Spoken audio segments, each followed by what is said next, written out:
Welcome to the School of Sales podcast. I am so excited to have Miss Chris Plackey here. I had the honor of working with Chris for a 12-week program, and it was specifically on leadership for women with seven-figure businesses. And I had never been in a room with women Mm. only who had seven-figure businesses. And it was so encouraging for so many reasons, which we're going to talk about. But really, that we're all kind of dealing with very similar problems, which is just very encouraging to me to know that. Mhm. And working with Chris was so enlightening because I really got to see the power of sticking with something for decades. Mm. It was very clear that you had depth of knowledge and experience in the way you coached Mhm. people. And that, like, Mhm. nothing shook you, nothing surprised you. No matter what someone said, you had heard it not only once, but probably tens of hundreds of times. Mhm. And it really inspired me to just to, like, I always have had an all-in mentality, but to even lock in even more of being like, "Okay, I'm gonna Mm. be 60 years old doing this, Mhm. so that I can have the command that someone like Chris has." Mm. That was so good. I have to tell you, like, thank you. I Yeah, loved what you just said. I have never thought about my body of work in the way that you just said it, and that was, first of all, just lovely and also, accurate. very accurate, Yeah. yes. Yeah. And, I've Mhm. listened to your But I'm podcast. not 60. Can we Well, just I clarify? know. Oh, I know you're not 60. I'm just saying when I'm like 60, 70, I'm gonna be a grandma with gray hair telling people how to sell, and you're gonna be Right. a grandma telling Mhm. people that leadership Yeah. is feminine. I But can I'm work really with excited to 60. talk about, first of all, specifically feminine leadership. Mm. And actually, let's just back up, Chris. I wanna hear it. Like, I just kinda told everyone that you have, like, a extensive experience and body of work. Maybe you can just kind Mhm. of prove that with some specific your specific kind of track record in a quick format so that people have context. Absolutely. So, thank you, first of all. It's lovely to be here. So, my history actually, was in sales. I think you probably Mhm. know that, but I Yep. graduated with the very hireable degree of a bachelor's in recreation. Oh, okay. And then I got a job in sales and I worked in a sales environment that was, I always just say, old dog sales, just Xerox copier kind of sales, right? And I realized within the first well, actually the first week of training, that I didn't belong there. I immediately started to doubt my capacity and my skill because the energy that I had to possess, according to all the people that I worked with at the time, was that I had to be bullish and Mm. you know what I mean when I say old dog Oh, sales, I right? know. Just like, yeah. So Intense. I tried to quit several times, and I worked for all men, obviously. This was in the early 90s, and, they wouldn't let me. They were like, "No, no, we believe in you." And then something happened very kind of spontaneously. I had a incredible mentor, Bill Braybaugh, shout out to him, and he said to me, "Nobody quits before nobody fails, everybody just quits before they succeed." And there was just something about him saying that that was so like, "Oh, well, I don't wanna quit before I succeed." I got very upset about that. Like, well, yeah, no, if I'm gonna quit, I'll quit as a winner, right? Mm. So I had a little bit of I've always had my own fire. I just wasn't ignited by killer instinct, which is what they tried to teach. And as soon as I realized that, and I realized I was ignited through curiosity, Mm. getting to know people, asking good questions, helping them, right? I just started to win, and I started to be top performer, then I got promoted, I was top manager, then I got promoted, I was top director, then I got promoted, and I taught all the directors and managers how to be effective in what they did, and there was so much irony in that, honestly, because Mhm. it was such a failure when I first started. So my history has always been, fail first until you win, Mm. and winning is defined by us. Right? My win is different than your win, and that's all good. But it wasn't really until I started to understand, especially as in my leadership roles, because even in leadership roles, people that I was working with as leaders were old dog sales leaders. And they had a belief that you just pound people into getting results. And I'm like, it doesn't work. I mean, sure, fear is a great tactic. It's not sustainable. Why do we Right. think car dealerships are constantly like the guy you bought your car from 4 months ago is not there anymore, right? Furniture sale, like all this old school. I don't understand it. Anyway, so I just proved relationships, communication, coaching, listening worked better and was more sustainable. And then when I had the opportunity to start my own business, I knew I already had a body of work when I did that. And I just then started to offer what I did to all sorts of other companies. And I've been doing that now for 12 years Mm, and it works. And what I really came to realize is what we've taught in, sort of corporate leadership environments is that there's hard skills and there's soft skills. mhm. And we've sort of been very dismissive of the soft skills. But I actually don't believe there's any such thing really as business skill. I think there's finance skill, accounting skill, sales skill, marketing skill.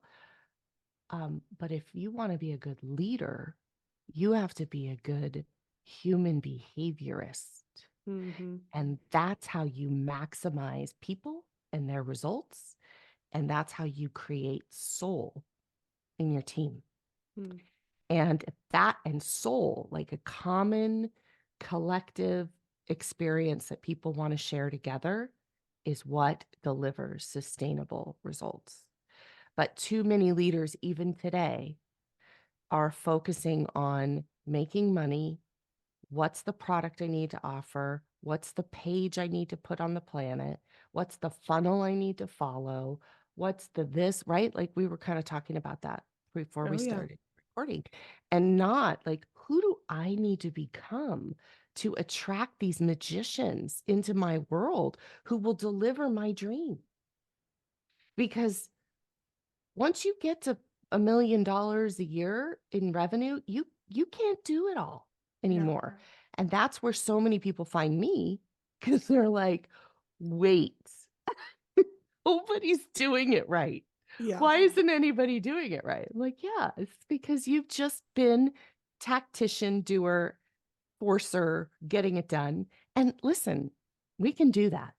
And I've even seen people do that to, 3 million. Mhm. Yeah, that checks out for me too, for sure. Yeah, and the wheels they start to skid off a little, right? Yeah. And then we have to understand more than just what we want. We have to Mm, understand what they want, and as soon as we get that right. figured out, ooh, Man. Well, I'm reading, have you read 10x is easier than 2x? yes, Okay, so they talk about how 80% of your results come from 20% of your actions. And yes, when you read that, you're like, "Oh, that makes so much sense." And and they're your like, people. well, what's interesting is, they're like, "Focus on the 20, focus on the 20, focus on the 20." And then they're like, "With the 80, build a team Mhm, so that that's their 20." mhm, And you read that, you're like, "Oh, yeah, of course, that makes so much sense." mhm, And when you've been in it, you're like, "That is way harder and way more complex than just build a team that can handle your 80 and it's their 20." yes, And that's absolutely, really what has to such a happen, good though. point. Yeah, yes, It's just like a one little sentence in the book. It's like, "Just hire a team." I'm like, mhm, "Yeah, I know." And, like, they need teams, and they need help, and they need it can be so complex, but I can mhm, also see how, like, when you've got that locked in and I love what you just said is become a human behaviorist, which I'm gonna ask you more mhm, questions about that in just a mhm, second. mhm. Um, it becomes this, like, one fluid, like, message that you can share with your team over and over again, that helps them move fluidly as one. Would you agree with that? Absolutely. I think that if you think about families, if you think about any sort of ecosystem, Yeah, right? Not even human ecosystems. They all have a role. Everything that's in that ecosystem has a right. role in it to make sure that whatever the result is that that ecosystem is on the planet to achieve is achieved. Mhm. But what happens in companies especially founder-led ones, is founders assume people just know all of it because it's like in your brain, it's so obvious.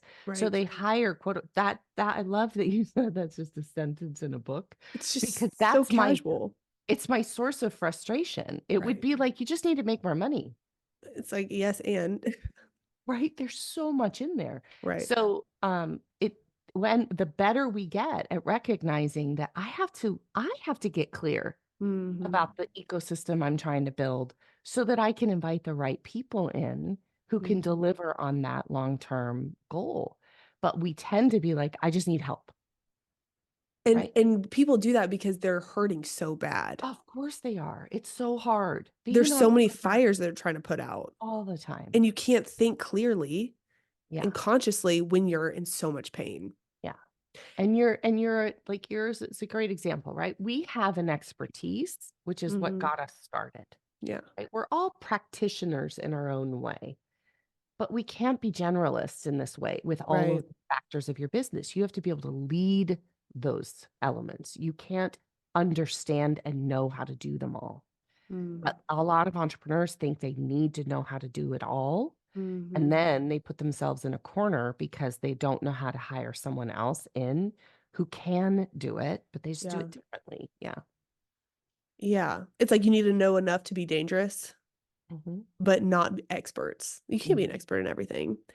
I wanna talk about just being a female leader Mm. specifically. Mhm. So what I think is so interesting, Chris, okay, so you just talked about how you, led with curiosity and questioning and coaching, which is a sales girl, by the way. You're a sales Mhm. girl, Chris, did you know that? But what I've learned so much from Kinda. you. Huh? What'd you say? I said kinda. Yeah, Yeah. that's what sales girls are. We, like, lock arms with our prospects and guide Mhm. them over into a decision. Mhm. But what I've learned from you about leadership as a woman is that you of course, like, those are the characteristics I think women naturally have. Would you agree with that? Most. Most Mhm. women, potentially, like, we're a Mhm. little more nurturing and a little more warm and curious. But what you've really taught me is you can have that and Mhm. stick to your standards Mhm. and lead with, like a subtle intensity. Yeah, clarity. Yeah, and so I would really love you to talk a little bit about that. I noticed in our, mastermind when or the group of women, they would say things like, "I don't want people to, like, be mad at me or feel bad," Mhm. and you would consistently remind people of like, "Hey, this is your business. Mhm. You pay them for a certain result, and it is Mhm. absolutely okay to hold a standard." And Mhm. I'm telling you, the way that that has been way harder for me than I expected, Mhm. Mhm. has been was a very interesting realization about myself when working with you. Mhm. Well, I think that, I have a long history of working with women. When Yeah. I was in a leadership role in sales, most of the employees were women, not all, but it was a field that attracted women. And it started with me when I was relatively young. I was in my late 20s, and we would have a lot of younger 20-year-old women. I watched them make really dumb decisions with their money, with their lives, and with their time. And Can you give a specific example? oh heavens, one girl I'll never forget. Like she was just madly in love with this guy. And she was so delighted. She came to work one day and she's like, I am so excited. He bought me a house. I'm like, he bought you a house? Like, is your name on the mortgage? No, no, no, no. It's in his name and I have to pay him rent, but he bought me a house. I'm like, no, mama. Yeah. He made you a tenant Yeah. that gets kicked out, and it did happen, Yeah. right?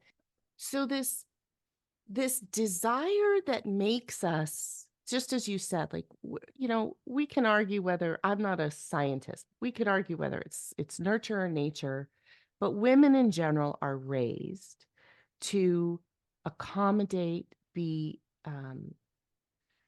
empathetic, to be the soft landing in a partnership, in a relationship, and in a family. And so, what I noticed as I kept coaching and grooming and developing and mentoring young women into leadership is that in order for them to survive in an environment that relied primarily on hard skill, Mhm. lack of empathy, lack of all that, Yeah. they had to contort and manipulate themselves into people they didn't even like. Mhm. And I knew that wasn't necessary. That I knew, and I did have a role model, so I give her all so much of that credit, Diane, who is just she taught me that I can be gracious and kind and engaged. And also, yesterday, you agreed to have that on my desk at 9. Where is it? Mhm. And it's not personal. I believe that structure, standards has nothing to do with being a woman or a man. It Mhm. has to do with respect. And if I don't hold a standard I've set, I'm being disrespectful, right? Mhm. And I know one of the things that you've probably heard me say a lot, right, is as the CEO founder of a business, you are the custodian of the vision and dream of the business. You are not the caretaker of your employees. Mm. Now, that doesn't mean that's licensed to be a jerk or cruel, but it does mean that at the end of the day, if you're going to be people pleasing anyone, let's people please the vision. Let's Right. make sure that what we're doing is delivering on the commitment that we made in our garage or on our laptop 7 years ago when we saw what we could build. These people who come into your life as team members, you didn't sign up to be their boss. You signed up to deliver this vision. And Mm. so the standards and the agreements and the invitations we make to those people when they come in, that is your responsibility, Mm. your clarity, right? Your and if they don't want to meet the agreement, that's okay. But they can't stay because that was the agreement we made. Mm. Yeah. That is by far like, when you listen, you say that, you're like, "Yes, that makes sense. Yes, that makes sense. Yes, of course." But when you are in the thick of it and you actually have to make decisions based on invitations and standards, I mean, it is by far the most pain I have felt personally as a business owner to date. Yeah. To date. Yeah. What do Well, you and do you say? know why it's painful? Tell Let's talk me. about why it's so painful because you're not alone, right? Here's why it's painful. You just wish if they would just insert here, Yeah. if they would just try a little harder, if they would just focus, if they would just do their damn job, if Mhm. they would just care a little bit more, if they Mhm. would just talk to me and ask me for more help, if they would just, I mean, we could, right? And so then what we do is we put ourselves in this position of just wishing they would be different so that Yes. I don't have to make the hard decision. Yes. And that's why it's hard. But I have yet to have anyone, and this isn't even just in my own business, this is 35 years of experience, right? I have yet to have anyone come back to me after they let someone go, even the hardest one ever, the sister, the mother, Mm. the husband, right? Like people have fired the people working with me. They never come back and say, oh, that was a huge mistake. Wow. What they always say is, I wish I'd done it sooner. Yeah. So when people are in the thick of it with you like that, before they get to the other side and they're saying, "I'm so glad that's over," what, like, specifically are you coaching them on? Their brain. Yeah.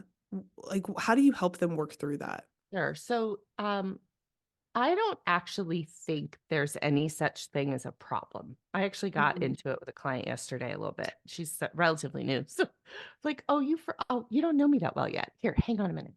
But she she has a problem. And I can always tell we're gonna have a good time when it starts with, okay, I have a really complex. Yeah. Like, okay, tell me what is the problem? And she had all the things. Well, they said this, and then he did this, and then this happened, and then we said this, and now they're saying this, and we didn't do that, and we said this, and we do that, and right? It's just all this like spider web, right? And so What I need your brain to do in that moment is stop using drama in your brain, in your mind, to attempt to make it make sense.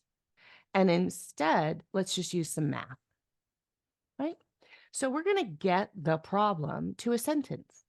Mm, So what's the problem? That's a lot of stuff has happened. A lot of people have said all sorts of things, right? What's the problem? And in this person's particular case, a job that they agreed to do for 2 months has now at the 8th month. mm, That's the problem, right? Now, there's a lot of impact of that problem. They're right. losing money. They're right there. That's all. There's a lot of impact, but that's really it. Mm, That's the fact. And so what I always do is I got to get your brain to what's true, mm. because leaders have to work in facts. If you work in your opinion all day, we're all going to be a train wreck. Tell you Because, what. right? That's like asking a 5-year-old to to be in charge, because the brain just wants to feel better, Yeah. right? It wants to protect you from feeling bad. Yeah, So which is now why we you avoid the hard conversations. always, Yeah. yes, of course. But as soon as we can just say, this is the facts, right? But here's what's so interesting. So then in this particular case, yeah, buts. And so what I like to do is just watch initially when I start working with clients, I just listen to yeah, buts. Mhm. I let them go there. Yeah, I mean, that's the problem, but there's this guy. Mm. Like justifications. Oh, and squirrels, right? Right. And then, I mean, and no, I mean, how do we deal? And then what do we do about? I'm like, okay, wait, where are we going? Right. And you hire me to help you solve problems, and yet Mm. you've just spent 10 minutes fighting to keep it. Mm. Fighting for it. Yeah. Why? Why does it have to be so complex? I think a lot of people like their problems to be complex because they sound important. And I know it sounds ridiculous, but I think it's like if it's really hard to solve, then somehow I have this very difficult thing that I'm not able to solve And then they because don't I'm have to like, do anything. huh? So we get to a fact. I'm like, well, if the fact is it's taken you 8 months to do a 2-month job, at the end of the day, we just have to ask, are you willing to let the job go? Will you quit the job if they don't change the way that they've been delaying the job? Will you fire the client? Oh, I don't, right? And then we're into, so all I'm doing through all of that is watching all the thoughts that this Mhm. client has Yeah. that are preventing her from getting a result. Yeah. And everything in this case, and usually in all of our situations, is we just want, because she said, we just have to figure out how to get to resolution. And I said, okay, so what's resolution? Mm. Well, if they would just, I'm like, yeah, no, that's not going to happen. Right. It can't be a them thing. It has to be a you thing, right? Yeah. What Yeah. are you resolved to do? Yeah. And once you know, now we just execute and we stop with the drama and we just follow math. If it's taken 8 months, it was supposed to take 2. Here's what I'm going to do. I'm Right. going to give you 30 more days. And if it doesn't finish, I'm charging you this much money per month for every month it continues. Yeah. It's so simple, and yet 100%. when we're in it, and so I think problems are just a lie. When we phrase things as I have a problem, we're just lying sort of to say it's really code for I'm just dealing with something I don't know, I don't either want to deal with or I don't know how to deal with, and I don't have the experience dealing with. It's not a problem Yes. because somebody else swoops in. It's like, I have a client who's an ENT. She just removed a bamboo shaft from somebody's Yeah. throat on Saturday, right? That if I was in the hospital, I'd be like, oh my God, we have a Yeah, problem, that's a problem. Big right? time. She's like, no, get that guy on the table. Let's take care of it. Right. Problems are Wow. just stories. Yeah. Yeah. That's a really good tangible thing for everyone listening is when because my brain literally goes life or death, like almost instantly. And Yeah. to just sit down and just say, if there were a single sentence Yeah. that I could describe this in, that is such a good tip right there to What are almost the coach facts? yourself. What are the Yeah. facts? Not the drama. Yeah. Just this is what's happened. This is where Yeah. I am. This is what he said. This is what I did. right? What are the facts? Yeah. Yes, so good. Chris, I wanted to kinda talk about when to hire.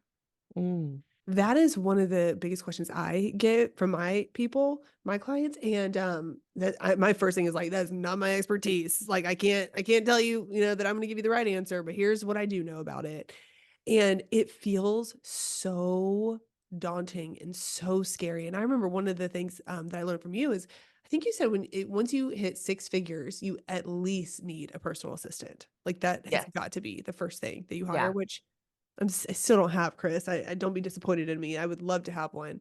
Um, but I will tell you, the first time I hired somebody was actually my, no turning back moment because I Mm, knew that if I was gonna be responsible for someone else, like, mm, no turning back, and the way it made me sick to my actual stomach for mhm, months and months before I committed, so I mhm, get the nervousness about it, but I mhm. would love for you just to talk through someone who, like, has the sales, they feel overwhelmed, but the thought of even giving directions to somebody feels daunting and exhausting, and now they're responsible for someone else. What would you tell them to either know when to hire and how to feel excited about it?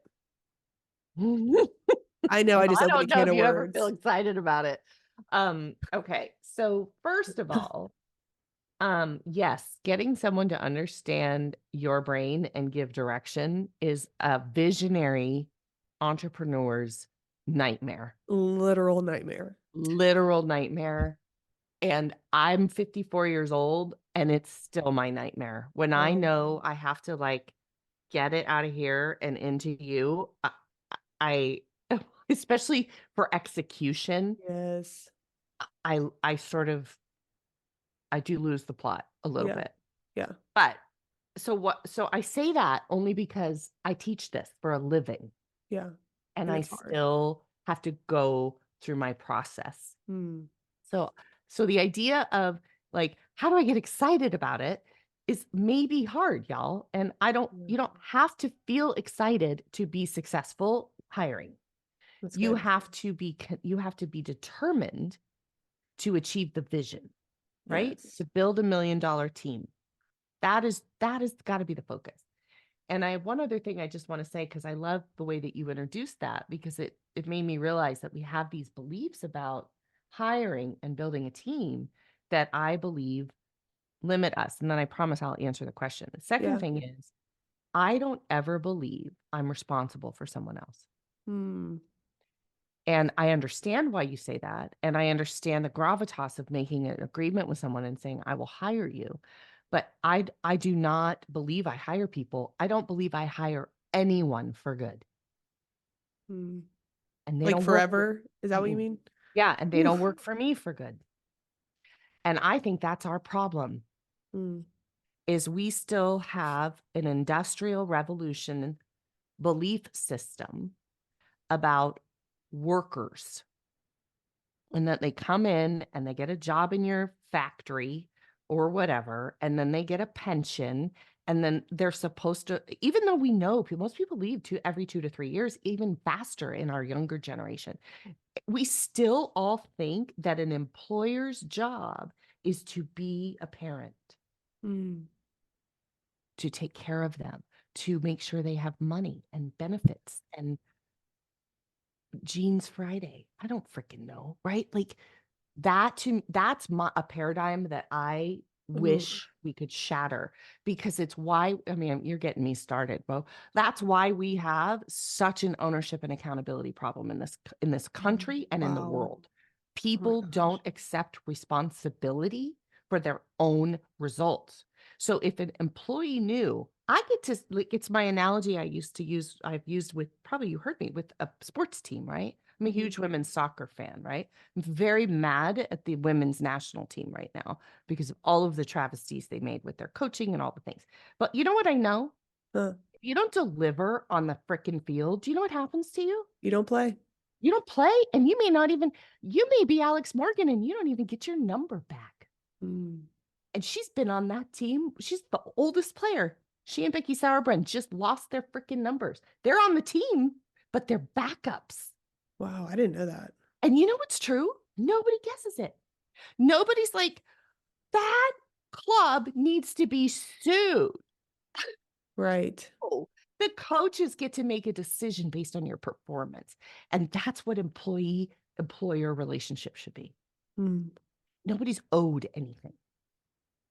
The only thing a leader is responsible for in that dynamic is clarity.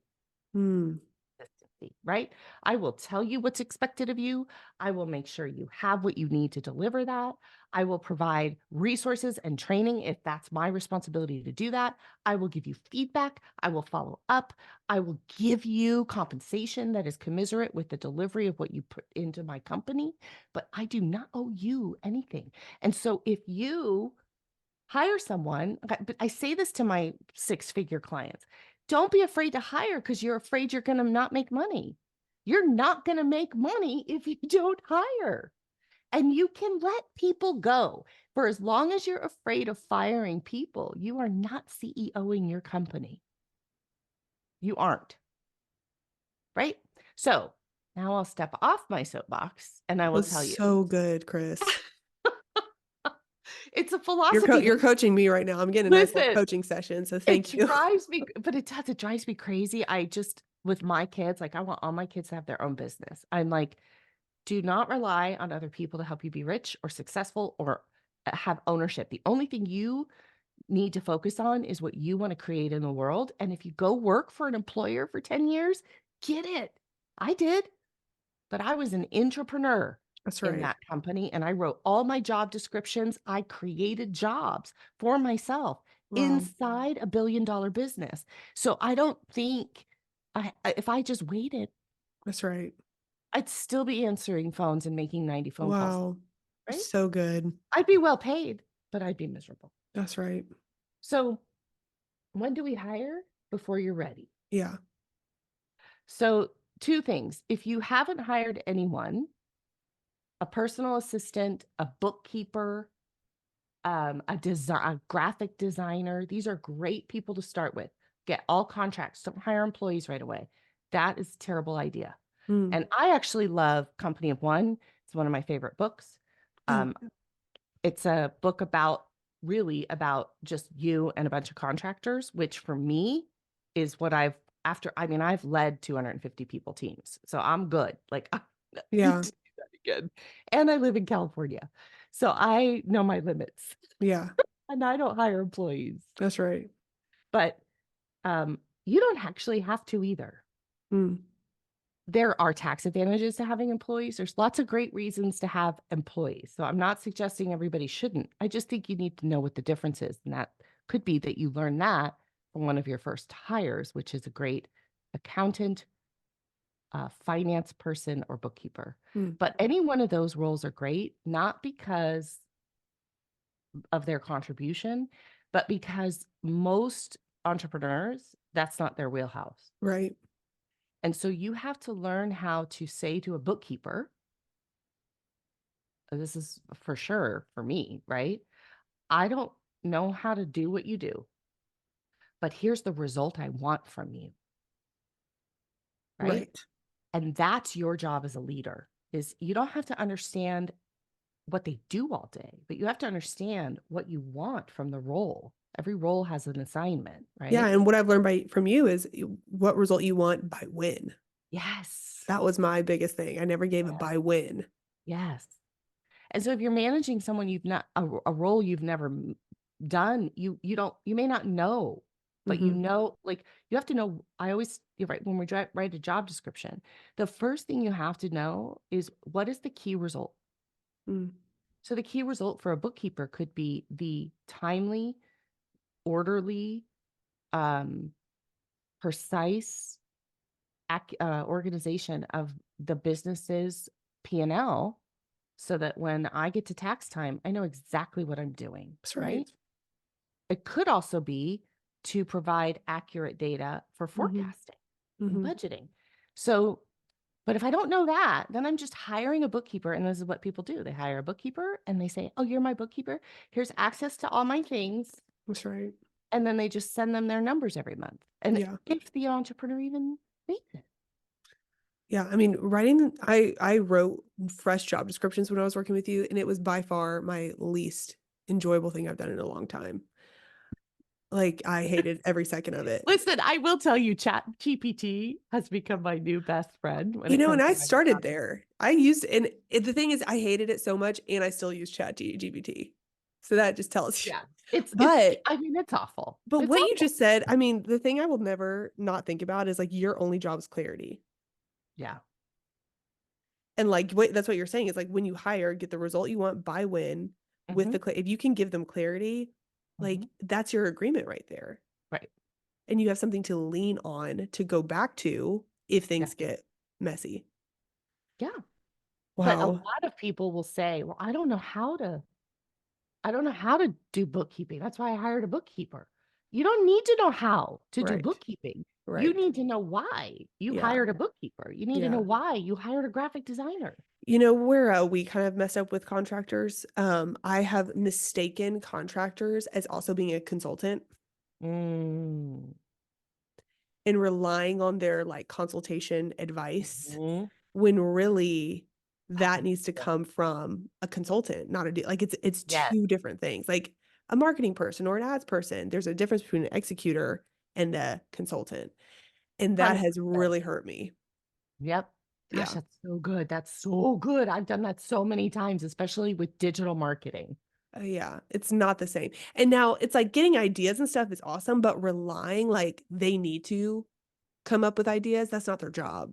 No, and they're not good at it. People who are Right. paid tacticians are really good at getting things done, That's right. not good at coming up with ideas that align with your vision. They're That's just right. not. And it's not a problem, Yeah. but it's such a great thing not to hire a tactician for a strategic role. But when you have so much clarity for like what you expect of them, that's when it can be like, "Hey, I expect you to come up with new ideas." And they can say, "Hey, like that's not what I do. Here's what I do Yeah. do." And just Yeah. get on the same page right away. Yeah. Wow. So good. Okay, I want to ask you just one more. There's so many things. I'm trying to hold back because there's just so many things I want to go into. But I just wrote down the word vision because people throw that word around a lot, Mhm. like the word value. People throw around Mhm. the word value, they throw around all these words. And I just want to hear you define, like when you're saying help people see the vision that they're trying to achieve. The only thing you're loyal to is the vision of the company. All that I'm like, wow, so good. The person who's listening to that and is like, okay, but what is the vision for me? Mhm. What's a cool exercise for them to develop that in a way that pulls the heartstrings of the people on their team? Yeah, I think that for all of us, it's different. And I love that you're asking because I think you know, the truth about being the leader of a company, just like anything, right? Just like selling, just like marketing, is that there is a framework, there's a blueprint, Mhm. and we can try 400 different ways to make that sound different, but it's kind of the same, right? Right. Where are we going? Who do we need on the team to get there? How will we know if we're getting it done? How will we assess our results?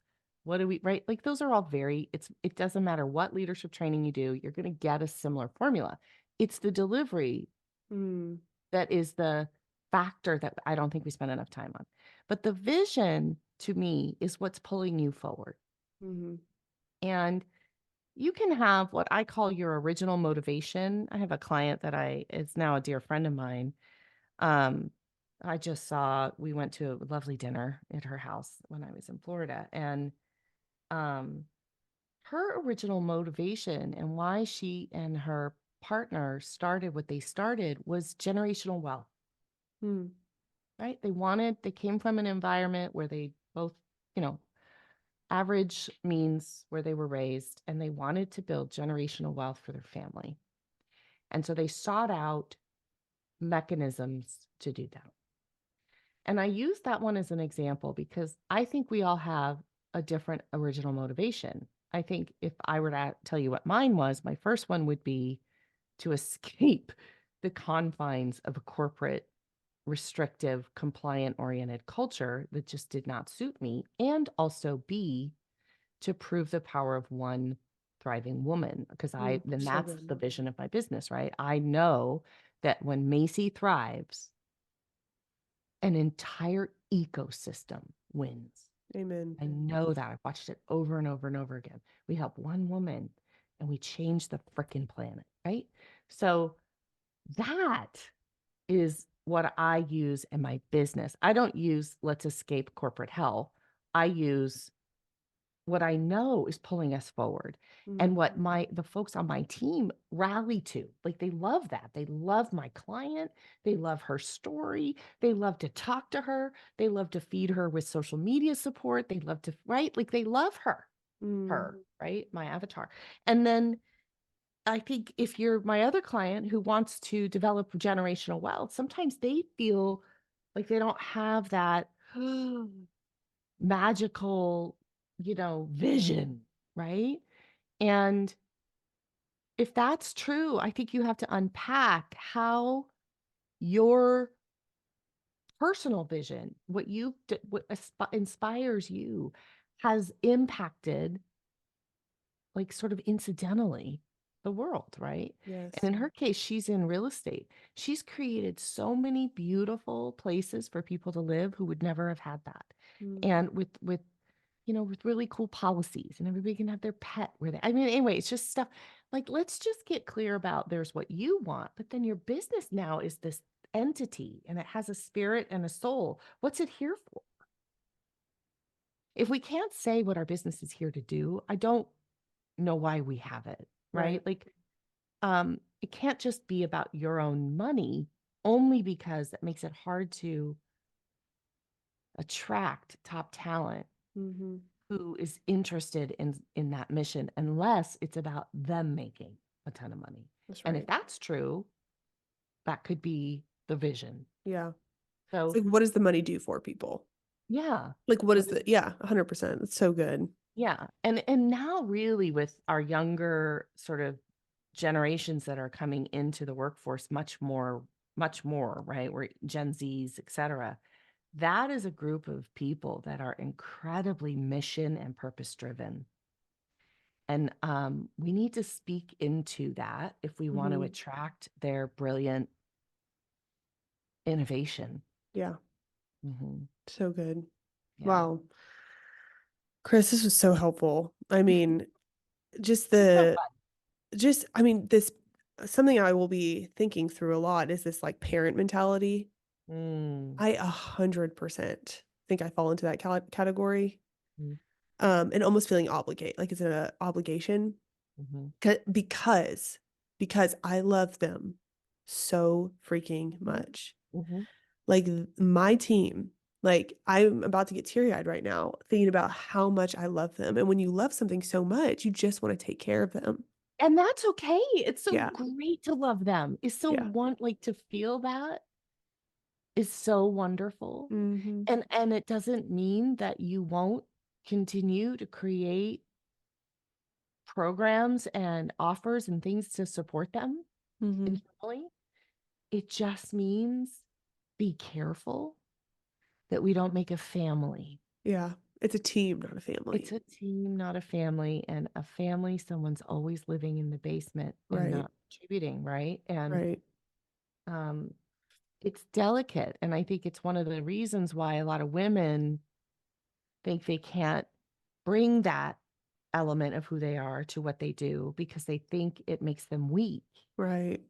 But I think you can be loving and gracious and kind and supportive and build people up and do all the things that I know that are important to you, and also make it very clear, like, this is how we roll here, Yeah. So right? good. Yeah. I don't think it's an either or proposition. Yes. Yeah. So good, Chris. Thank you for sharing. I have a couple fun little questions to ask you Okay. to close Let's up. tell me. What is the book you have gifted to people the most? Gift of the Sea by Gift of the Sea? Anne Lindbergh. Yeah. Why? I think I have it sitting here in my, yeah, it's right up there. It's a Anne, I think her name's Anne Lindbergh. Yeah, she was a descendant of granddaughter or something of Lindbergh, the blimp thing, right? Uh-huh. Hinden? Oh, now I'm messing that up. Anyway, she wrote it in the 50s.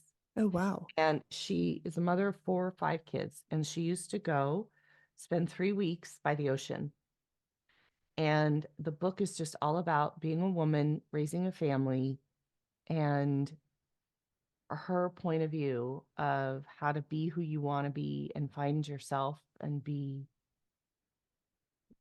be more of you and also be the mother, wife, Mm. etc. I don't know. I'm all about that. I'm I gonna be just, getting oh that book. yeah, I've always loved, I just love the book. I've read it several times. I just gave it to all my Hawaii retreat participants. It's not very big. It's a beautiful hardbound. It's just a nice little book. Awesome. Okay. What purchase of $100 or less has impacted your life the most that you've bought in the past year? Oh, that is such a good question.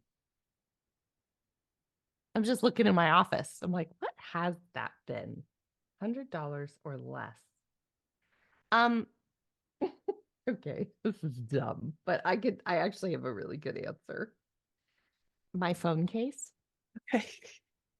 kind of a mess right now because it's sitting here. It's right here. Oh, Um, it looks helpful. I hate a purse.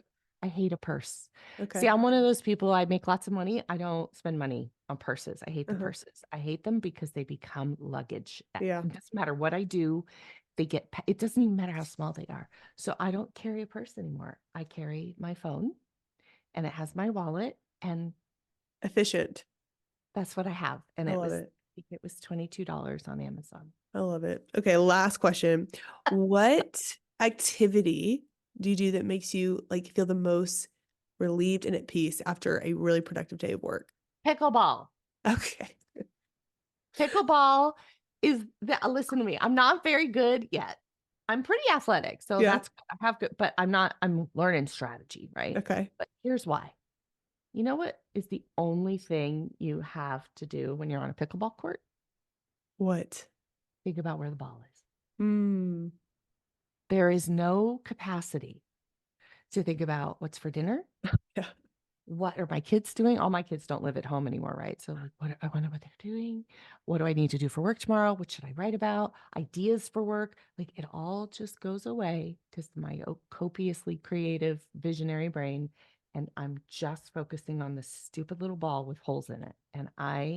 It is a heaven I didn't realize I was missing. So good. Mhm. Racket sports are one of the best things you can do for your brain too. So that's awesome. Let's go. I'm Yep. in. I don't know that I'll ever be like superstar at it, but I have a damn good time. I'm so glad, Chris. So good. Chris, thank you for sharing with us. Where can everyone find you to listen to more of Yes. your brain? Okay, let's go. So thevisionary.ceo is my website. It's the best place to go. That is thevisionary.ceo. There's no .com, Okay. just so everybody's clear. Okay. Thevisionary.ceo. And you can follow me on Instagram at Chris Plackey Coach, and you can listen to my podcast, Leadership is Feminine, on pretty much anywhere you get your podcasts. You'll Awesome. find it. So Thank you, Chris. You were yeah, so helpful thank today, you. and I cannot wait to share you with my people. Let's go. Nice to be here.